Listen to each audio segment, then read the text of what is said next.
Guys, good morning. How are we doing today? Good. All right, a little bit. There's a lot of vouchers out there. A little bit more enthusiasm, please. Hi, I'm Mike DeSimone. I'm the CEO of NewStore. I really would love to welcome everybody here. These are great days. I appreciate everybody's packed in. Hopefully you've got enough knee room. Really appreciate everybody coming and spending time with us today. We do two Endless Aisles live a year, one in London, one in New York, and they are my absolute favorite events. I love the conversations. I love the opportunity to talk to customers. I love, even better, to eavesdrop a bit on the conversations you have with each other here. So I really encourage to interact with your peers, to interact with each other, and obviously if you have any questions, come and talk to us at NewStore. But one of the reasons I love this particular event is there's just no better room in retail. Right, these are the best brands in the world come to these, the best retailers in the world, the best people in retail come to these. It's always an interesting day of conversations. And lately, as Katie alluded to, there's been a lot of conversations about AI. Everybody's kind of, probably a bit AI'd out at this point and how it's changing the world. But really, it's just getting started. And in our corner of the world, it's kind of taking a particular shape of agentic commerce. So just show of hands real quick. Familiar with the term agentic commerce? Just show of hands real quick. Great. Who's used an agent to buy something? So, well, let's back up a little bit. Who's used a LLM, like a chat engine, to buy something, to find something, to do research? All right, there we go. Now I'm getting some honest answers. The idea here is that, I don't know about you guys, but I find that when I'm going to find any kind of searching, I'm kind of not, I still use Google, but I get the AI version of Google. And so more and more people are searching and asking those questions from their AI models. And so how do we fold that into this? How do you even talk about this? It's such a big thing. How does it fit in retail? Well, you start with a ChatGPT question. How should I open my Endless Aisle keynote speech?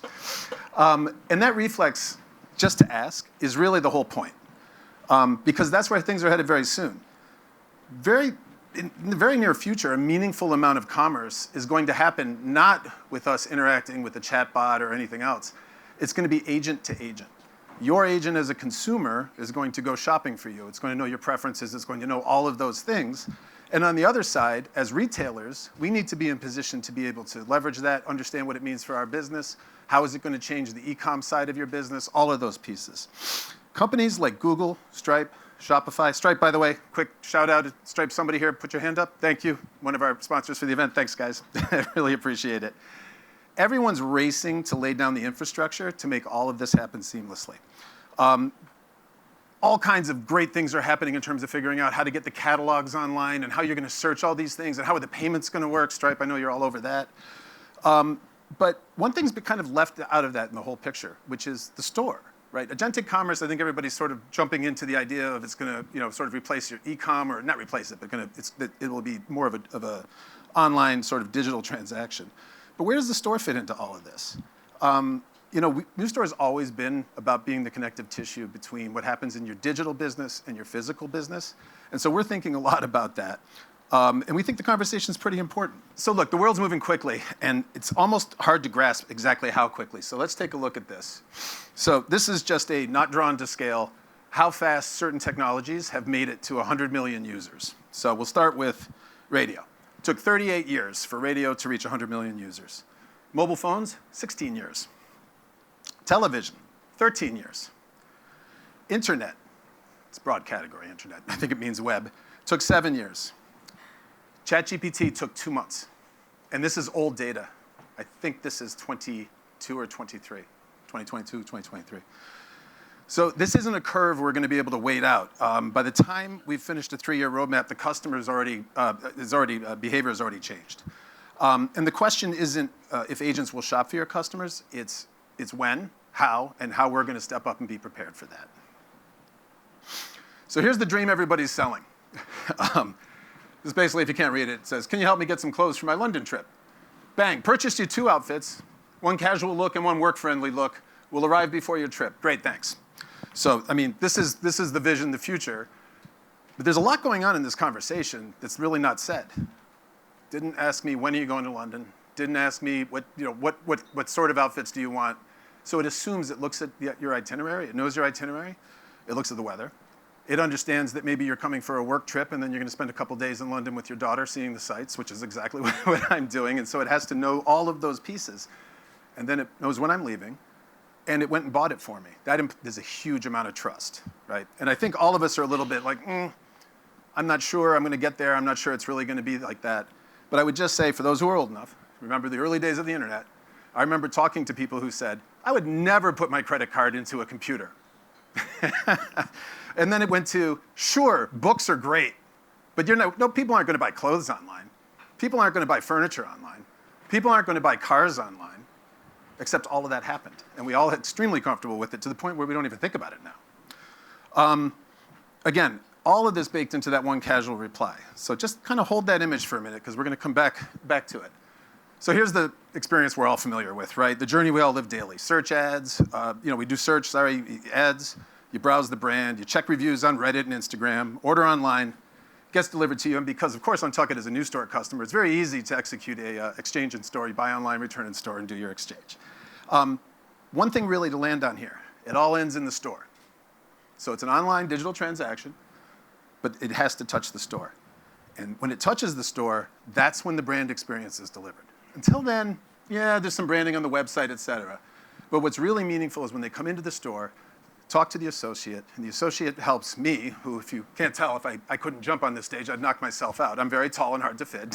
They know me, and they're able to help me find something that looks good on me. But we're not quite there yet. And this is more of this is the agentic experience today. So I'll bring it back again, a show of hands. How many of you, whether you typed a search into chat, have an agent that went shopping for you and bought something? Yeah? I'm going to want to talk to you after this, Katie. I tried.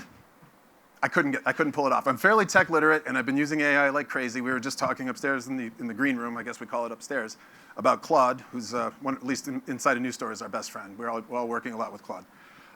But if you actually just try and do it, it's not really happening. So this is an example of actually asking ChatGPT what would happen.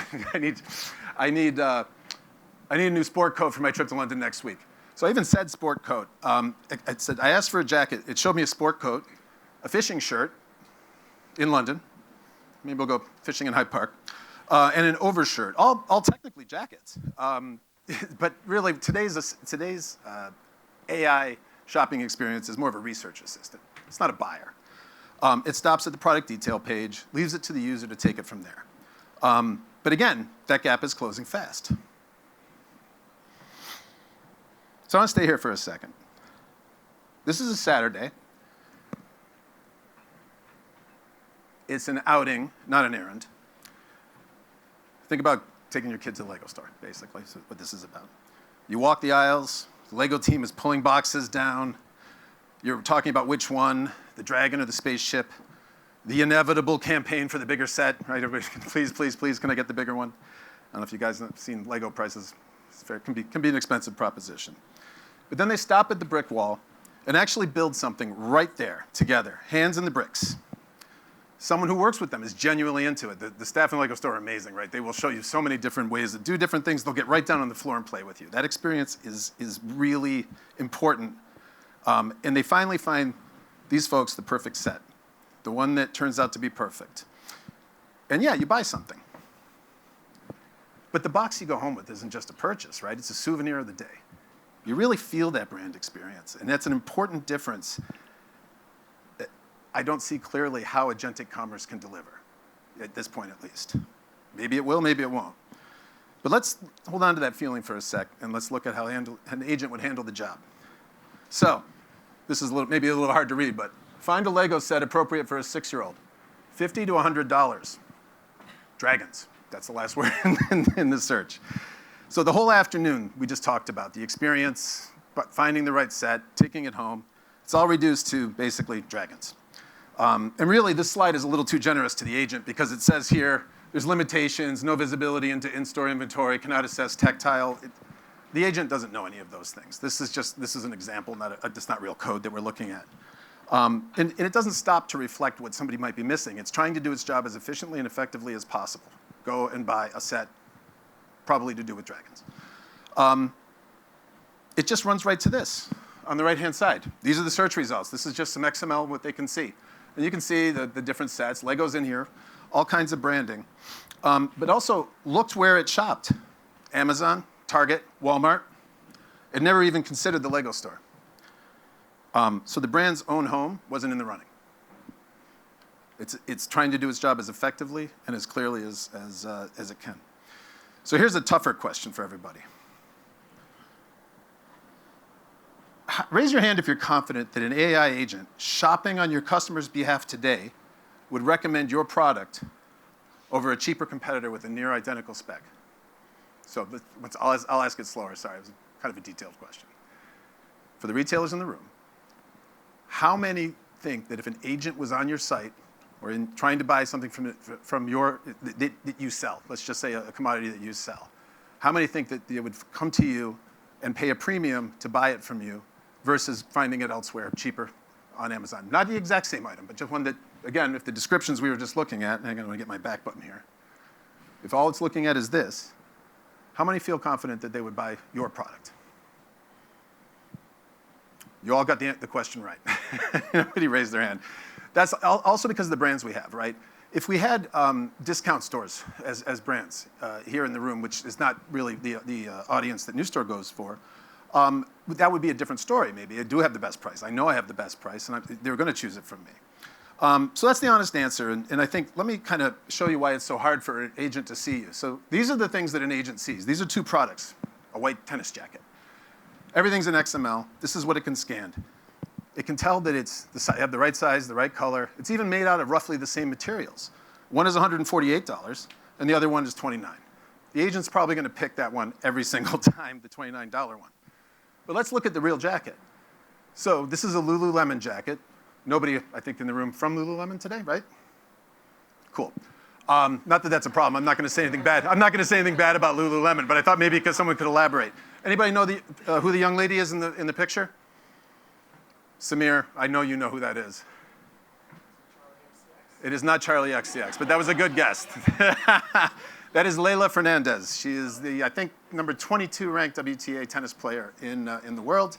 She's also Canadian. I thought maybe you'd know since you're Canadian and play tennis. But Charlie XCX was a good guess.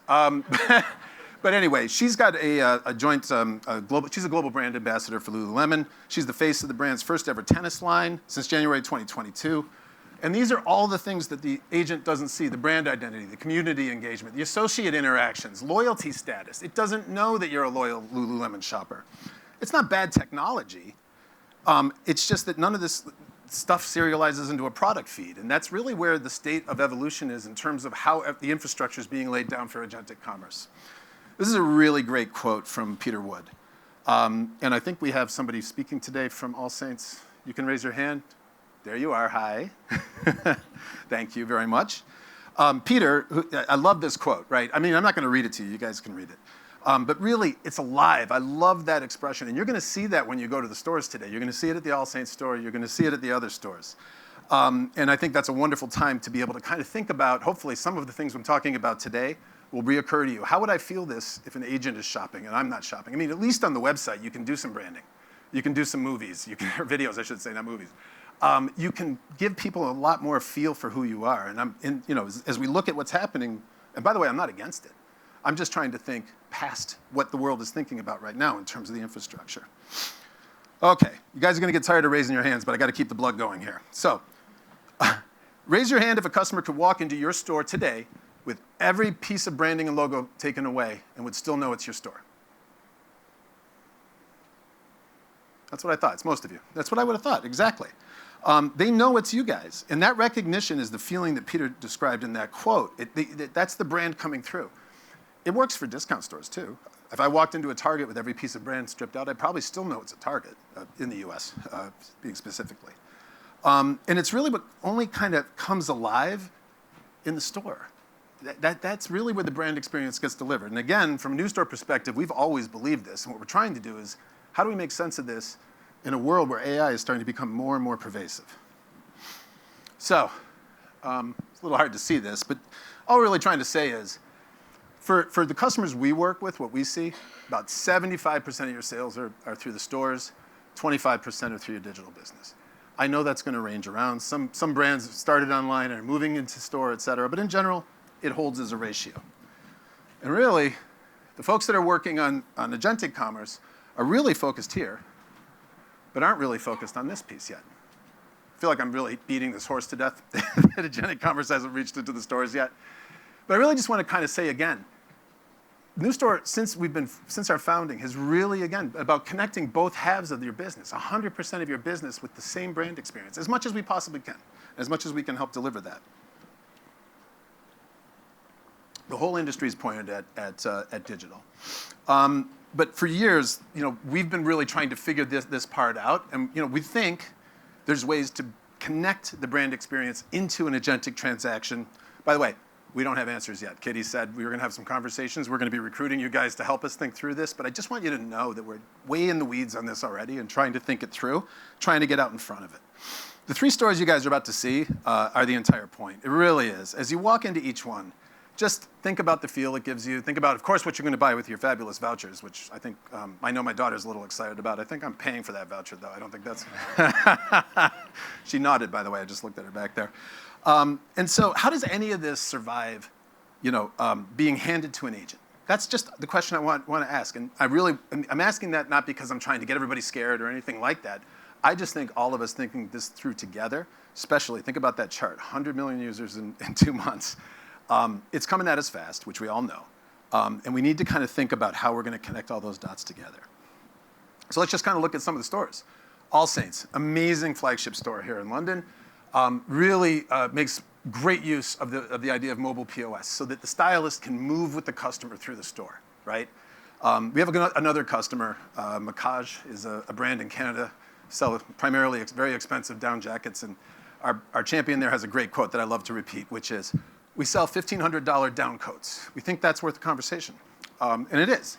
And that conversation doesn't happen after they pull it off the rack, go and wait in line, walk up to the cash point, right? And it happens face-to-face, with NewStore at least. The associate is on asking questions and saying, come on over here, let's look at this. I have this in your size, that kind of thing. So I think, again, the store reflecting the brand's mood kind of all the way through. And it's what you saw in the quote. It's alive, and you feel it. And some of these stores are just beautiful. I'm not really sure how else to describe this. Maximalist, colorful, pattern-drenched. The store's brand personality is just like right in front of you. No product feed can show this, guys. Like, you can't show this in XML. I'm not even sure how I'd even describe this if I was talking to someone who can't see the picture. It's amazing. And that's the feeling you get when you walk into the store. Axel Arigato. It's like an art piece, the pieces inside the store in a community space. I think in this store is one of the flagship stores. You can do things like charge your phone, grab a beer. That's generally good for the partners shopping with the people. There's a lot of things to try on. You got to wait. I think guys, we know most guys, at least in the room, would know. The agent's entire job is to optimize this visit away. Right? Not to overstate the case, but its job is to get the job done quickly, right? And again, the expectation of the consumer is, I don't want to play 20 questions, just go buy the damn jacket, right? Like that's going to be kind of where folks are headed. So how are we going to be able to connect these dots? So this is kind of our starting point. Agentic commerce starts with a catalog. All of you can upload your catalog right now to Shopify. They'll put it into their agentic commerce bucket. People will search, and if they sell something, they'll charge you 4%. Okay. I mean, I think that works for paper towels and other commoditized purchases. But for the brands that we work with, and I think are represented in this room, I don't think that really does work. But if you start with a catalog, we believe it'll succeed in the store. That's really the dots that we're trying to connect here. And you get on the agent's list with your catalog, you win the customer and the loyalty in your stores. And again, this isn't different. This is what we've believed since we started the company, and it's also, hopefully, what we're trying to deliver for everyone every day that we work with. So again, we don't pretend to have this all figured out, but what a great group to have in the room to kind of help us think through this. That is a live QR code. We would love to engage. Kaylin, who you'll be hearing more from later today, who's our VP of Customer Experience, and Ben Hoskins, who you'll hear more from today as well, who's our CTO. They're both creating user groups. Kaylin more on the business, marketing, branding side. Ben, very much on the technical side. We want to put together a user group with anyone who's interested in having this conversation with us. So please scan the QR code. Feel free to join up. No obligation. Promise we won't drive you crazy. This isn't a marketing thing. We're not going to blast you with a bunch of marketing emails. If you're already here, we already have your email. Anyway, so this is really an open invite because, again, the bigger players in the space, they're laying down the infrastructure, the highways, all those pieces, right? We're going to support all of that. All of that's going to work great. What we really need to do is figure out which pieces of that do we need to translate into the store to maintain that connection, and we really want to work with you guys on this. So look, I'm going to wrap up almost 10 minutes early. I got to say, I'm pretty impressed with myself for getting through this as quickly. And I know I speak quickly. I'm from New York. I've actually been slowing down, but it's not working very well. But look, I hope today you really enjoy the stores. I hope also that you bring what you see back with you and maybe some of the seeds that we planted this morning and also in the afternoon, and then talk with each other about it. That's we will be circulating. I mean, talk to us. Sorry, Ryan. I know you're supposed to have a checklist of what you're supposed to ask people for. but really, I think this is an important conversation. Things are moving quickly. I'm a huge AI optimist. I really am. I think it's a fantastic thing. And I know there's a lot of downsides and concerns, but I do think it's going to be a fantastic thing. And I think it can, just like the internet transformed retail, I think this could transform retail. And I think it'll be a fantastic ride. I really look forward to the discussion when we get back. Thank you very much.